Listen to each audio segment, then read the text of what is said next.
Hello hi நண்பர்களே, முகவை மன்னர் சேனலுக்கு உங்களை அன்புடன் இன்றைக்கி நான் வரவேற்கிறேன். இன்றைக்கி நம்ம சேனலில் எதை பற்றி பார்க்க போகிறோம்னா சீனியாட்டில் வந்து கொடியாடை கிராஸ் பண்ணி ப்ரீடு பண்ணோங்க. ஏன்னு கேட்டிங்கன்னா இந்த கிளைமேட்டுக்கு இந்த ஏரியாவுக்கு அது செட் ஆகலை. அதனால் அதை கிராஸ் பண்ணி ப்ரீட் எடுத்துருக்கேன். பாருங்கள் என்ன அழகாக சூப்பராக இருக்குது பாருங்கள்.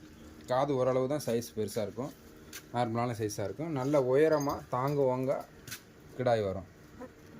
பாருங்கள் நண்பர்களே, கிராஸ் பண்ணி எடுத்தேன்.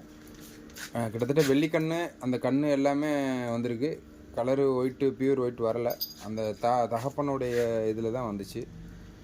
ஆமாம், எந்த அளவுக்கு கிராஸ் பிரீடு எப்படி இருக்குது பாருங்கள். ஆமாம், சுத்தமான கொடியாடு. எட்டயபுரம் கொடியாட்டில் போட்டேன், மறையில். ஆனால் வந்து நல்லா தெளிவாக இறங்கியிருக்கு. இதுதான் தாய் சீனியாடு, ஒரிஜினல் சீனியாடு. மறந்துடாமல் நம்ம சேனலை லைக் பண்ணுங்கள், ஷேர் பண்ணுங்கள், கமெண்ட் பண்ணுங்கள், சப்ஸ்கிரைப் பண்ணுங்கள்.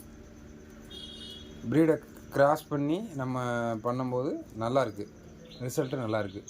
அதாவது கிடாய் வந்து நல்ல உயரமான கிடாயில் போட்டேன். இப்போவே செல்லமடு இருக்குது பார்த்திங்களா?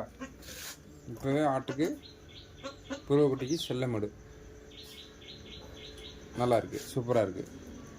அந்த ஒரிஜினல் ப்ரீடு வந்து நம்ம பெங்களூருக்கு அந்த கிளைமேட்டுக்கு செட் ஆகுது. இந்த கிளைமேட்டுக்கு வந்து நம்ம ஒரு நேரம் யாரை லேட்டாக வைக்க கூட அந்த ப்ரீடு வந்து பார்த்தோம்னா ஒரிஜினல் சீனியாடு ரொம்ப ஸ்லோவாகிடுது. இதில் வந்து எப்படின்னா யாரை 2 வேளை 3 வேளை வைக்காட்டா கூட அந்த ஆடு நல்ல தெம்பு தரமாக நிற்கிது. பிறந்த குட்டியை சொல்கிறேன். ஏன்னா கிராஸ் ப்ரீட் ஆகும்போது உங்களுக்கு அந்த நல்ல ரிசல்ட் இருக்குது. ஓகே நண்பர்களே.